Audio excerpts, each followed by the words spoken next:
red light on that one. Okay. Oh, I need that. Did you move my mic? No. Can you hear me good? Okay, everybody. I'm just kidding. Cody, please don't put that in the episode. No. You know he will. Hey there, everybody, and welcome back to Open Chair Podcast. I'm Cassie here with my co-host and dad, Trevor. And we are back with another episode. Today we're talking about obedience is key. But before we get into that, Dad always starts us off with a dad joke. So take it away. Wait, before we get into this, I have to explain something to you all. We've realized that Dad isn't very good at talking straight into a mic, and I like to talk way too loudly into mine. So if you see us making any funny faces in this episode, it's because that our camera person is going and telling us to talk into the mic, which if you are listening to this episode, not watching it, I just touched my fingers to my mouth. Okay. Anyway, before we get into that though, let's go ahead. Dad has a dad joke. We're going to do better talking into our mics today. So take it away, Dad. Okay, here we go. Why do bees get indecisive after April? I don't know. They become maybes. Oh.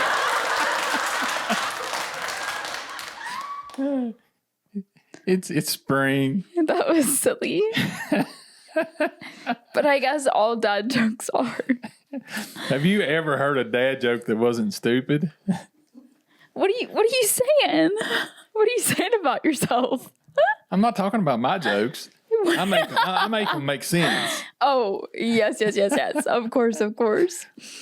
Alrighty, everybody. So today we are talking about miracles and how obedience is key in miracles. That's why, hence the name, obedience is key. So we're going to go through this episode. We're just going to kind of converse over some stories in the Bible, because miracles in the Bible required a lot of obedience. Every single one of them that you read, there's something going on that has required obedience. Either Jesus is telling his disciples or to do something, or God is telling somebody to do something.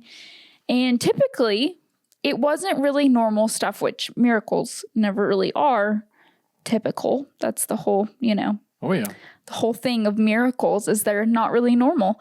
But we're going to go through and talk about the stories in the Bible where we see miracles. Obviously, we're not going to get through all of them because there are a lot of miracles in the Bible. However, we're going to go through a couple in the Old Testament and some in the New Testament as well. So to start us off, first of all, Dad, do you have anything generally you're wanting to say, make sure you say about miracles? What's on your mind? I think there's a lot of talk right now about miracles. Mm-hmm. And people are asking themselves, what happened to all the miracles? What happened to the miracles that we've seen in the past? I know growing up in the church, when I was a young boy, I remember seeing just different miracles happen, people getting healed, people that couldn't walk were able to walk. People that their one leg was longer than the other one. I saw ministers pray for them and their leg grow out. Just different things like that. Just seeing these miracles. And,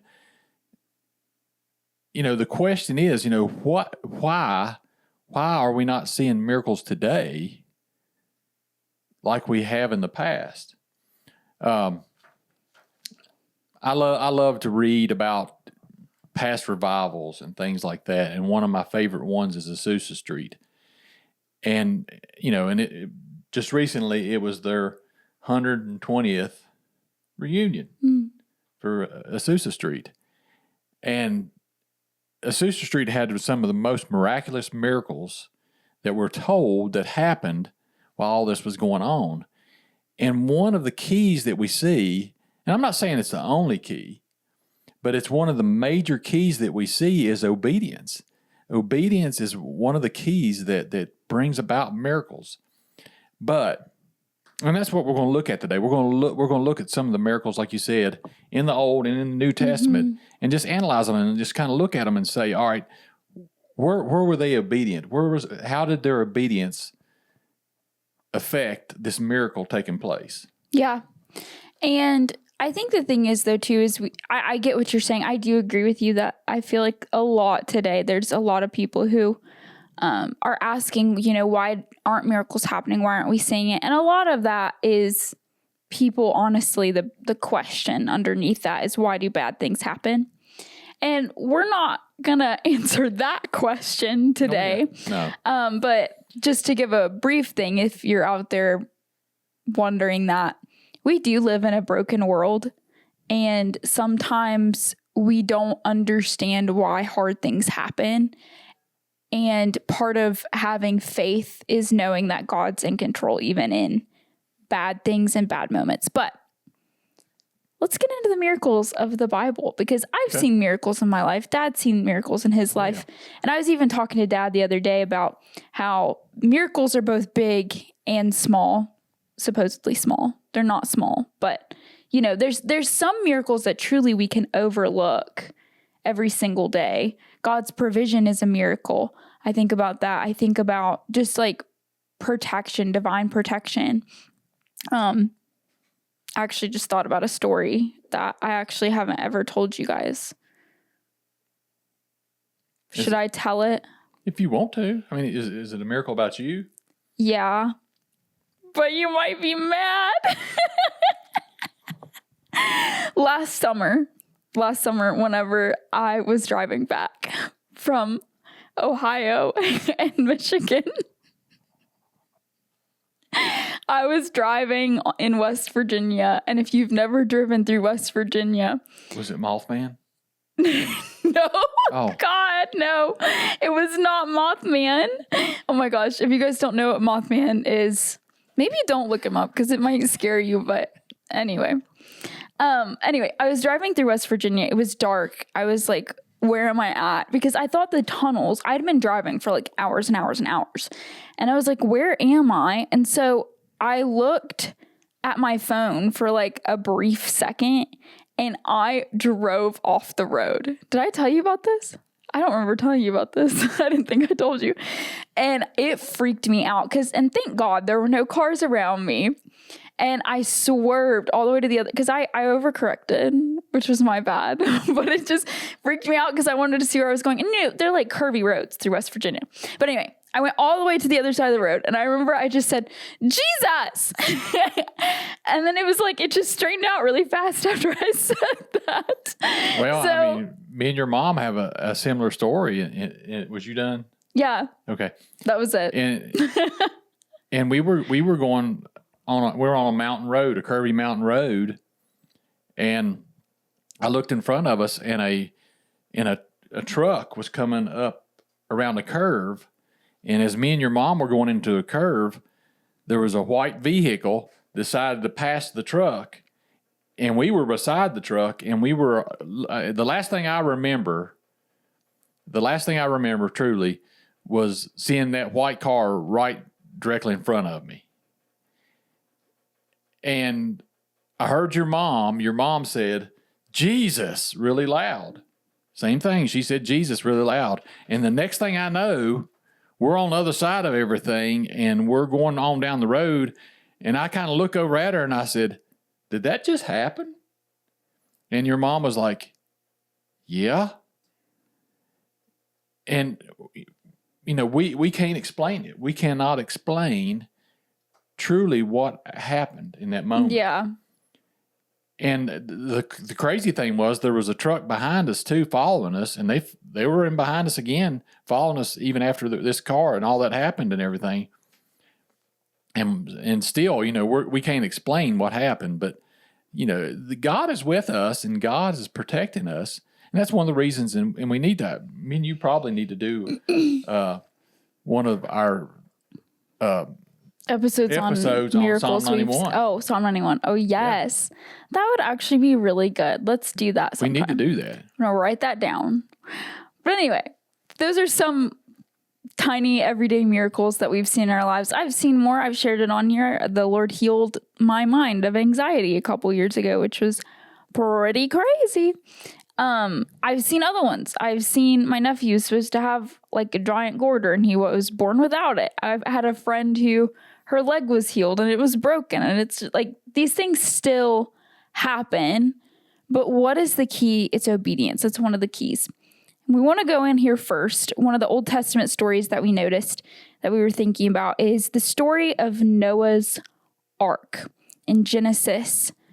And this one is a little bit of a unique situation because it's kind of weird to be like, oh yes, the earth flooding and everyone dying is a really good miracle. But it was a very supernatural phenomenon. You know, the earth was wicked. I trust that the Lord had a reason. But Noah and his family, or Noah, was asked to build this ark, right? Mm-hmm. What gets me about this one, whenever you look at the obedience of Noah, is one, it was very precise. You know, like everything was supposed to be a certain way, and Noah followed it to a T. Mm-hmm. But the other thing that gets me with his story is how long it took.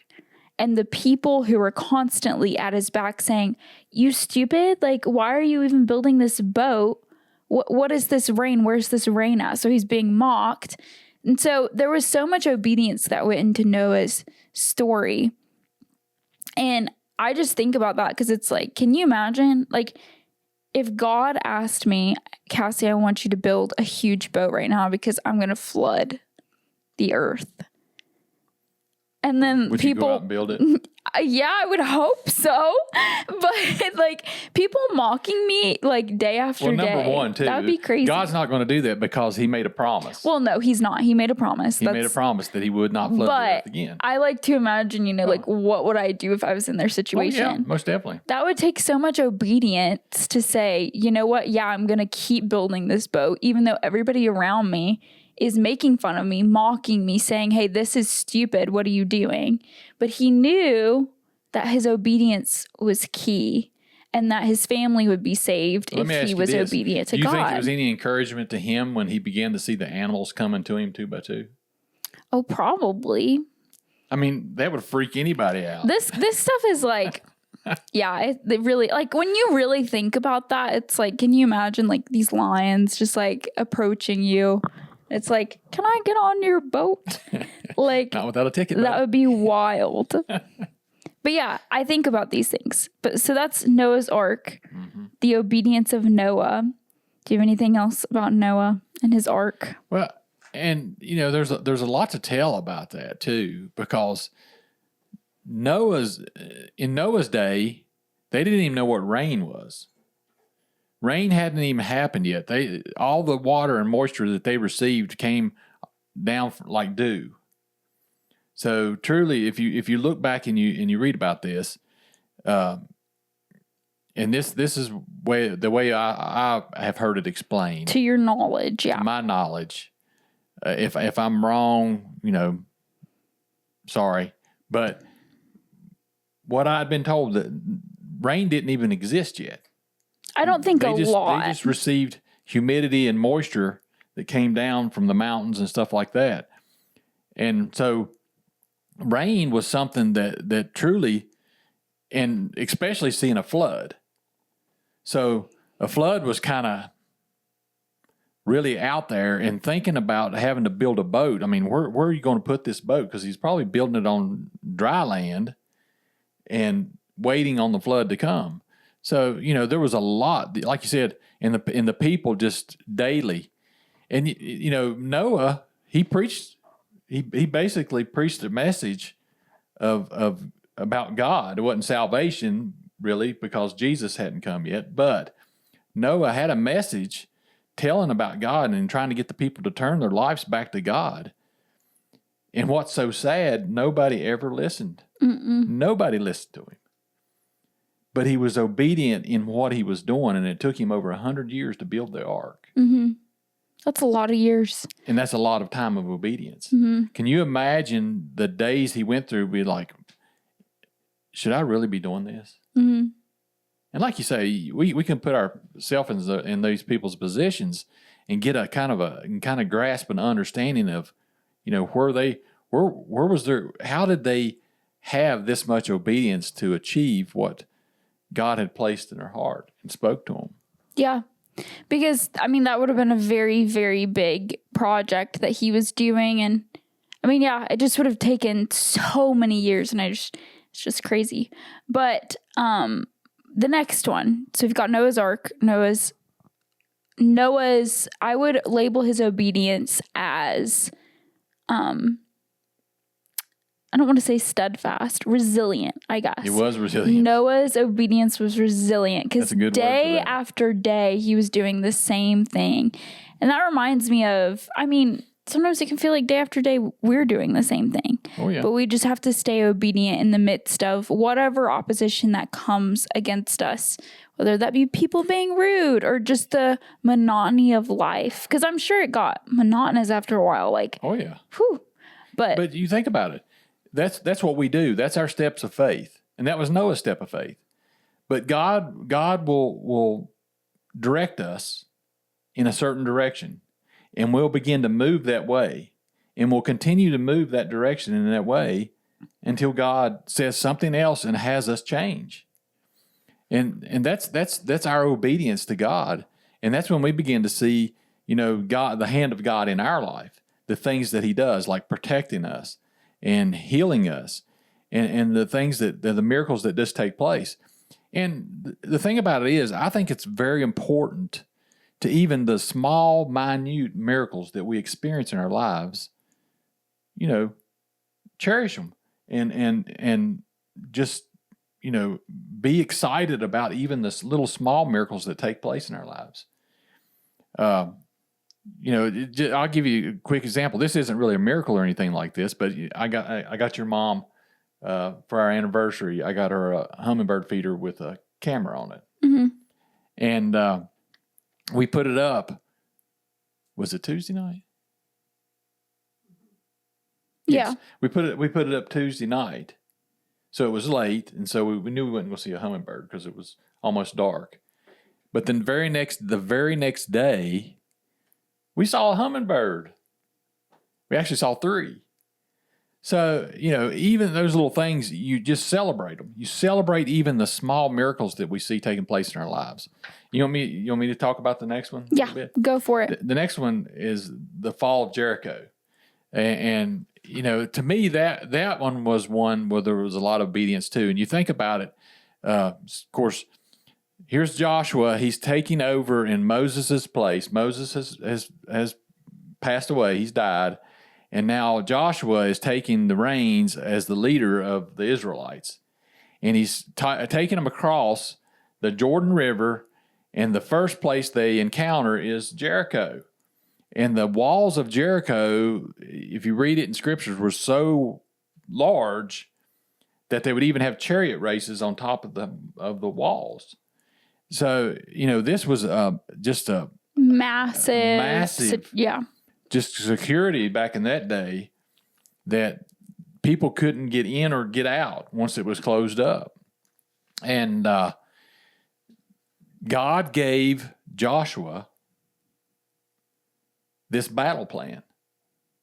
And the battle plan was for him for 6 days to walk around the walls of Jericho. And then on the 7th day, they walked around 7 times, and then they shouted. And, I'm sure the people that were in Jericho were like, what are these idiots doing? Yeah. And sometimes, because you think about that, like they're this huge wall. I'm sure they felt like that sometimes whenever they were walking around the wall. Oh, like I feel silly right now. But they had seen, well, not this group of people. They had heard stories. I think of VeggieTales when I know. They had heard stories, oh my gosh. But you won't knock down our wall. Keep walking. And she isn't going to fall. Be careful. Plain to see. Your brains are very small, so keep walking. Oh my gosh. So they would have seen or heard about, not seen. Sorry. They would have heard about, the Red Sea parting. Yeah. And all these things. Oh, yeah, I'm sure. And they were afraid because they had heard the stories of the God of Israel. So they were afraid. And, but God, their obedience brought about the miracle. The Israelites. Their obedience brought about the miracle that brought down the walls of Jericho. Yeah, it was crazy. I can't imagine being there and doing that, and I'm sure it was tiring too. So the obedience of Israel made the wall fall in Jericho. Now the next one that we had talked about was the widow of Zarephath. Tell us a little bit about that one, Dad. Give us a rundown. Well, that's a really neat story, and I like the stories of Elijah and Elisha, but Elijah he was kind of on the run. There was a famine in the land, and Elijah was by the brook Cherith, or however you say it. Yeah, and something like that. He was at a place, and actually birds would bring food for him every day, and so he was drinking from the brook. And the birds would bring you food every day. So God told him to walk down off the mountain and go to Zarephath where there was a widow. And when he got there, there was this lady and she was gathering sticks. And he approached her. And Elijah basically says to her, what are you doing? And she said, well, I'm gathering sticks. I'm going to go in here and I'm going to make a cake for me and my son. We're going to eat it and then we're going to die, which is sad. And you'd think, this being a godly man and everything, and it makes you think how Elijah truly was, because Elijah looks at her and says, well, let me tell you this. You go in there and make me a cake first and bring it out for me to eat. Literally, which I'm sure he knew. He did. His faith was strong and he knew that God was going to provide. But that, that would be bold. Crazy. But her obedience was bold too, because she recognized him as a man of God. So she goes in and makes him a cake first and brings it out.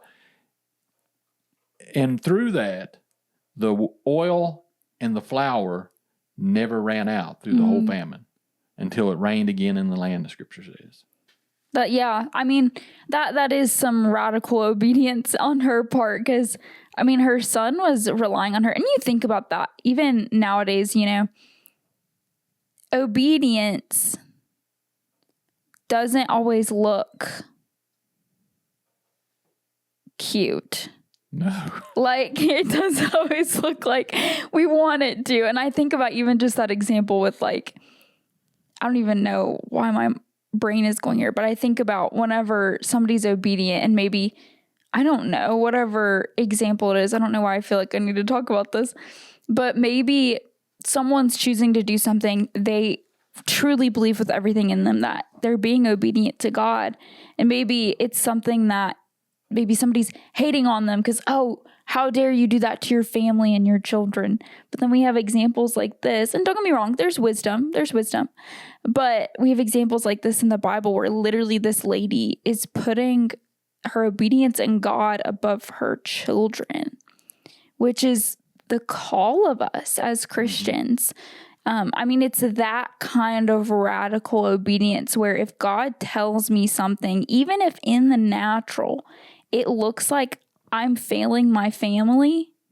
She didn't end up failing her family. She ultimately actually, and I'm sure she was desperate. Oh, yeah. This is her last meal. Her last meal. And so, it's just amazing. This kind of obedience can even translate to us today, that when we're obedient, God's going to meet us and provide where we are and in what we have. Which is, that's so true in everything in life that we do. When we are obedient to God, He truly does provide for us in miraculous ways.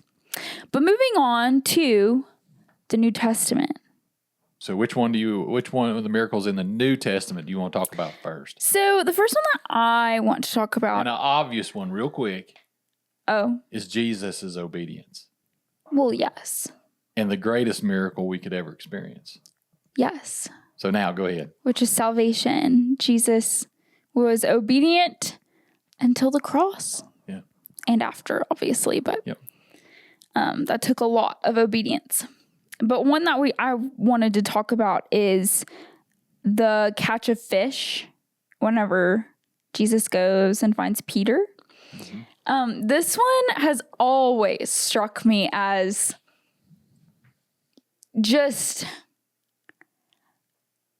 I would have been so frustrated if I was Peter, because, you go all night long, you're trying to catch some fish, you're probably desperate because you're trying to feed your family, and this guy, whenever you get up to the beach, is like, hey,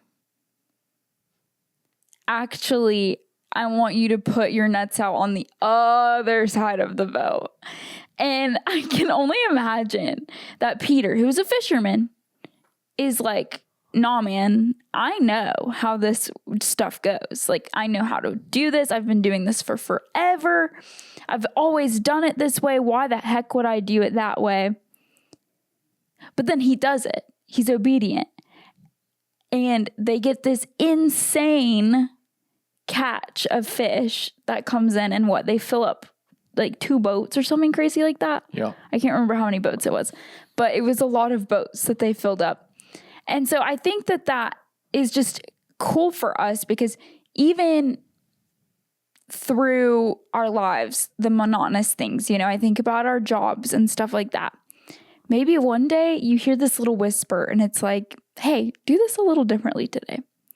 And for whatever reason, we might do it. And because we do that, because we're obedient to that, to God, that's that little whisper is what I'm talking about, is the Holy Spirit, is God. Something crazy might happen. Doors might open up. Like, we just don't know what could happen when we allow God, even in those jobs that we know what we're doing, we know our routine, we know what's happening, we know what I need to do next. But when we allow God to kind of break that mold sometimes, it really can allow miraculous things to happen. And I think in this story, and there, there was two times that Jesus basically did this miraculous catch with Peter. The first time was when Jesus stood on the boat and talked, and then he turned to Peter and said, "Now launch out in the deep and let down your nets for a catch." And I think in this moment that Peter, his first obedience was allowing Jesus to stand on his boat and speak. Mm-hmm. And then the second time was, and Peter is being a fisherman and knowing how to fish. And you fish at night, not during the day, especially when you're using nets like that, because the fish can see the nets during the daytime because the water's crystal clear. And here you have Peter, this experienced fisherman, and Jesus looks at him and says, "Now, launch out in the deep, let down your nets for a catch." And Peter, without even thinking about it, looks at him and says, "Lord, we've toiled all night, mm-hmm. but at your word, we'll do it." We'll do it. Yeah. And I think one of the major miracles here was, too, is Jesus knew he was about to call Peter and Andrew and James and John, which were the partners in the whole group that had the 2 boats. I think he was getting ready to. He knew he was getting ready to call them into following him and into ministry. So provision needed to come for the families to take care of them, so they wouldn't have to worry about that. Yeah, that's good. And I just think that was that the miracle was so large. I think it's hard for us to really grasp it with our minds on how big of a miracle it is. Yeah, I've never thought about that, like, applicable thing of, hey, this was filling a need to you for their families. So that's really, really cool. How intentional God is. God's very intentional. You want to do one more? Yes, we have time for one more. So pick your favorite, and then I'm going to throw my little tiny one at the end. Well, go ahead and do your coin. You want me to do? No, I want to end with my coin. Okay. Well, let's a real quick look at the feeding of the 5,000. Yeah. That was a major miracle. Because here you have the little boy with the 2 fish and 5 loaves. Right? Yeah. Wait, is it backwards? Yeah, it's 5 loaves. Yeah. You're right. Yeah, you have the little boy with the 2 fish and 5 loaves. And he comes to them with these, and Jesus says, okay, now. And he raises it up to heaven, and he blesses it, and he begins to break it, and he distributes it to his disciples to give. Now, there were several things that Jesus set in order. He had them set in groups, and there was different things that he did. But then when he broke it, he handed it to his disciples, and the disciples handed it out. And, that was a miracle in itself, just to feed 5,000 plus women and children, it says, with those 5 loaves and 2 fish. But then, at the end, Jesus does another miraculous thing. After everybody's eaten, he looks at his disciples, and this, I think, is a good point of stewardship and how God wants us to be stewards and wise stewards of everything he gives us. He looks at his disciples and he says, now, go out and pick up all the fragments. And they did it, and they picked up 12 basketfuls of fragments. That was leftover. It was leftover. So there was more left over even after the miracle. And I was thinking about this. Can you imagine being the little boy with the fish and the loaves? How cool that would be to be like, oh, my mom packed me this lunch this morning. And his obedience. Yeah, to give it away. That's true. Like even a child, like I can't imagine many children that when I go up to them and I say, hey, can I have the only food that you have right now? That they would say yes, but but the obedience in that, even with that little boy, is really cool when you like really think about that aspect. Like when you think about the kids that you know in your life. Like if I went up to a little kid and I was like, hey, can I have your last chocolate bar to share it with all of my friends? They'd probably say no. So it's just cool. They might say yes. Who knows? It depends on how they're brought up. I wouldn't ask a kid for their last chocolate bar unless God told me to. And then I would. But it's just cool. But the last little miracle that I wanted to look at here, and it was one actually that I was like really just reading into this week. I'll be honest. This is a small miracle. This is one of those miracles that I feel like it's easy to overlook. And it's not really one that comes to my mind whenever I think about miracles in the Bible. But it's the coin in the fish's mouth in Matthew 17. And Jesus didn't give Peter money directly, but he commands Peter to go and cast a line and then get this fish. And then inside of its mouth was going to be the money that he needed. And I don't know, like that's just like that's a weird thing. That's a crazy thing. If that happened, I would be like, whoa, that's so crazy.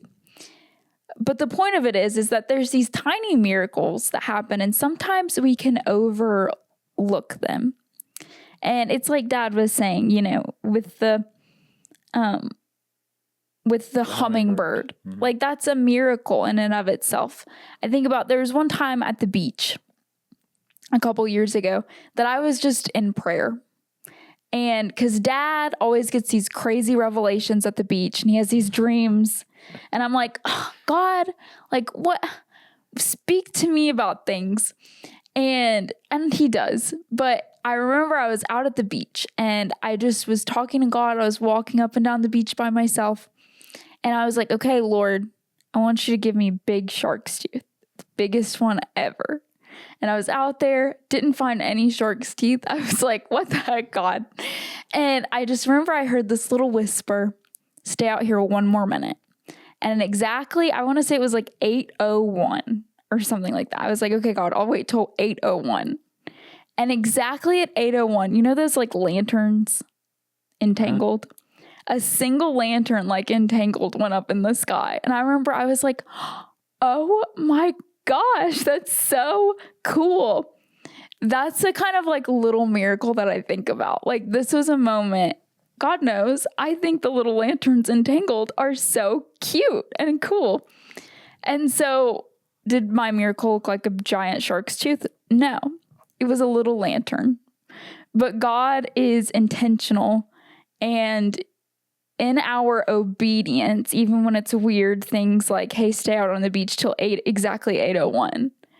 He's faithful to meet us in our obedience, no matter how strange, no matter how small. And then like the mustard seed kind of faith. Oh, yeah. It starts small, but as we continue to walk in obedience, it grows bigger and bigger and bigger. So obedience is key. We have a lot of stories in the Bible that show us this. Anything else, Dad? I'm like you. I think, it's so important that we celebrate even the small little miracles that happen in our life. And as we celebrate the small ones, we'll begin to see them grow, just like the mustard seed, like you were talking about. I like that. I like that what you said. But it's like the mustard seed. It'll begin to grow, and you'll begin to see it flourish and become bigger and bigger. And I think that begins with just celebrating and being grateful for the small miracles. And then you'll begin to see larger ones in our lives. Absolutely. Start small and it grows bigger and bigger. Yep. Be expectant for the Lord to do things. Be humble, be obedient, and be willing. So yeah, thank you guys so much for joining us for this episode of the Open Chair Podcast. And we will see you next episode. Bye. Be blessed.